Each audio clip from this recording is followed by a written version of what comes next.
नमस्कार मित्रों, आपका स्वागत है हमारे यूट्यूब चैनल labiofficial.com पर। यहाँ हम आपके लिए लेकर आते हैं प्रतिदिन नई नई प्रेरणादायक और पौराणिक कहानियाँ जो आपके जीवन में नई दिशा और सीख लेकर आए। तो चलिए आज सुनते हैं बेताल द्वारा सुनाई गई एक अद्भुत कथा, किसकी स्त्री। यमुना के किनारे बसा एक नगर था, धर्म स्थान। यह नगर अपने सौंदर्य, मंदिरों की घंटियों और साधु संतों की तपस्थली के लिए प्रसिद्ध था। नगर पर गणाधिपति नामक एक न्यायप्रिय राजा का शासन था। राजा की धर्मपरायणता के कारण नगर में सुख शांति थी। इसी नगर में रहते थे केशव ब्राह्मण। केशव अत्यंत विद्वान, वेदों के ज्ञाता और भगवान विष्णु के परम उपासक थे। उनका जीवन तप, यज्ञ और दान में बीतता था। यमुना के तट पर प्रतिदिन वे संध्या वंदन करते और मंत्र जप में लीन रहते। उनकी एकमात्र संतान थी मालती। मालती रूपवती, गुणवती और सौम्य स्वभाव की युवती थी। नगर में उसकी सुंदरता के गीत गाए जाते थे। उसकी माता अक्सर कहा करती थी, मालती तू केवल रूप में ही नहीं, गुण और धर्म में भी अद्वितीय है। तेरा जीवन किसी महान उद्देश्य के लिए बना है। समय बीता और मालती विवाह योग्य हुई। अब उसके पिता, माता और भाई सभी उसके योग्य वर की तलाश में चिंतित रहने लगे। एक दिन संयोगवश ब्राह्मण के घर तीन युवक अलग अलग समय पर आए। पहला युवक जब पिता किसी जजमान की बारात में गए थे और भाई गुरुकुल गया था, तब घर आया। वह ब्राह्मण कुमार तेजस्वी और सुसंस्कारी था। मालती की माता ने उसे देखकर प्रभावित होकर वचन दिया, वत्स मैं तुमसे अपनी पुत्री का विवाह करूंगी। उसी समय उधर केशव ब्राह्मण को भी एक और योग्य युवक मिल गया। उसके गुणों को देखकर उन्होंने भी वही वचन दे दिया। उधर मालती का भाई जहाँ पढ़ने गया था, वह उसके हृदय को एक और युवक भा गया। उसने भी उससे वादा कर डाला, मेरी बहन तेरी पत्नी बनेगी। अब देखिए किस्मत का खेल। तीनों अलग अलग ओर से वचनबद्ध हो गए। जब सब घर पर मिले तो बड़ा संकट खड़ा हो गया। मालती के विवाह के तीन दावेदार सामने थे, माता, पिता और भाई। सभी स्तब्ध खड़े थे। अब क्या किया जाए? तभी दैवयोग से भयंकर घटना घटी। एक दिन यमुना तट पर खेलते समय एक विषधर नाग ने मालती को डस लिया।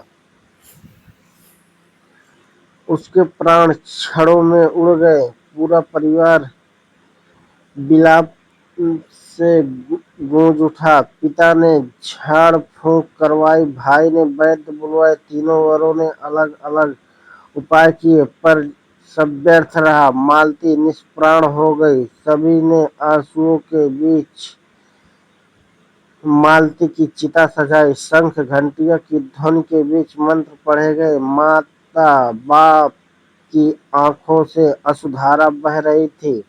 चिता प्रज्वलित हुई लपटों ने मालती के देह को राख में बदल दिया। सब भारी मन से लौट आए, लेकिन तीनों युवक अलग अलग संकल्प लेकर बैठे। पहला युवक, उसने मालती की हड्डियां चुनकर एक माला बनाई और सन्यासी बनकर वन की ओर चला गया। दूसरा युवक, उसने चिता की राख को गठरी में बांधकर शमशान के पास ही एक कुटिया बनाई और वहीं रहने लगा। तीसरा युवक, उसने संन्यास लिया और देश देश घूमते हुए तपस्या करने लगा। वर्षों बीत गए। एक दिन तीसरा युवक भिक्षा की खोज में एक नगर पहुंचा। वहां एक ब्राह्मण के घर भोजन करने बैठा। तभी एक विचित्र घटना हुई। उस घर की ब्राह्मणी का छोटा बेटा खेलते खेलते उसकी माँ का आंचल पकड़कर खींचने लगा। माँ को क्रोध आ गया। उसने पहले समझाया, फिर मारा पीटा, पर बच्चा ना माना। आखिर उसने गुस्से में आकर बेटे को उठाकर जलते चूल्हे में फेंक दिया। क्षण भर में बालक राख हो गया।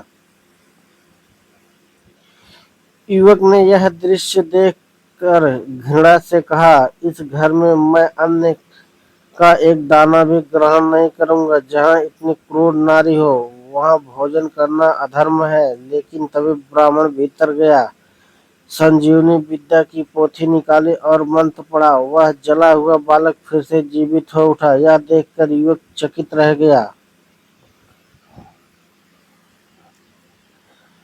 उसके मन में विचार आया, यदि यह विद्या मुझे मिल जाए तो मैं भी अपने प्रियतमा मालती को जीवित कर सकता हूँ। उसने भोजन किया और रात होते ही चुपचाप वह पोथी चुरा ली। पोथी लेकर वह सीधे उस शमशान पहुंचा जहां दूसरा युवक राख के साथ कुटिया में रहता था और पहला युवक हड्डियों की माला लेकर सन्यासी बना बैठा था।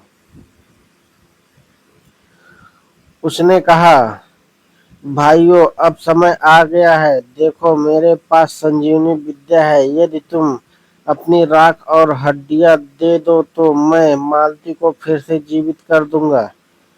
सबकी आंखों में चमक आ गई। हड्डियां और राख निकाली गई। युवक ने मंत्र पढ़ा। धीरे धीरे वातावरण बदल गया। पवन बहा, बिजली कौंधी और उसी राख से निकली मालती सजीव, सुंदर, वैसी ही रूपवती जैसे पहले थी। सभी स्तब्ध खड़े रह गए। मालती ने आंखें खोली और चारों ओर देखा। तीनों युवक एक साथ उसकी ओर बढ़े। अब प्रश्न उठा, मालती किसकी है? पहला युवक बोला, मैंने उसकी हड्डियां संभाली जैसे बेटा बाप के शरीर की अस्थियां उठाता है, वैसे ही मैंने किया। मैं उसका पुत्र तुल्य हूँ। दूसरा युवक बोला, मैं राख को संभाला और कुटिया बनाकर उसी के साथ जीवन बिताया। मैं उसका पति हूँ। तीसरा युवक बोला, मैंने विद्या से उसे जीवन दान दिया। माता पिता ही संतान को जीवन देते हैं, अतः मैं उसका पिता तुल्य हूँ। तीनों आपस में झगड़ने लगे। इतना सुनकर बेताल ने राजा विक्रमादित्य से कहा, राजन, अब बताओ वह स्त्री किसकी पत्नी होनी चाहिए? राजा विक्रम ने गंभीर स्वर में उत्तर दिया, जिसने हड्डियां उठाई वह पुत्र के समान है। जिसने विद्या से जीवन दान दिया वह पिता के समान है। पर जिसने राख संभाल कर उसके साथ जीवन बिताने का संकल्प लिया वही उसका पति है। अतः मालती उसकी पत्नी होनी चाहिए। यह उत्तर सुनकर बेताल मुस्कुराया और बोला, राजन, तुम सदा न्याय करते हो। यही कारण है कि मैं बार बार तुम्हारी परीक्षा लेता हूँ। इतना कहकर बेताल पुनः उड़कर पेड़ पर जा लटका। मित्रों, इस कथा से हमें यह सीख मिलती है कि केवल त्याग बलिदान ही पति पत्नी का रिश्ता नहीं तय करते। जीवन भर साथ निभाने का संकल्प ही वास्तविक विवाह का आधार है। और सबसे बड़ी बात, किसी भी रिश्ते को मूल्य उसके कर्तव्य और समर्पण से तय होता है, ना कि केवल एक उपकार से। तो मित्रों, यह थी आज की कथा, किसकी स्त्री। आपको यह कहानी कैसी लगी? क्या राजा विक्रम का निर्णय सही था? कमेंट में हमें जरूर बताएं। ऐसी ही प्रेरणादायक और पौराणिक कहानियां सुनने के लिए जुड़े रहिए हमारे YouTube चैनल लवी ऑफिशियल के साथ, जहां हम प्रतिदिन लेकर आते हैं एक से बढ़ के एक कहानियां। धन्यवाद मित्रों, फिर मिलते हैं अगली कहानी में।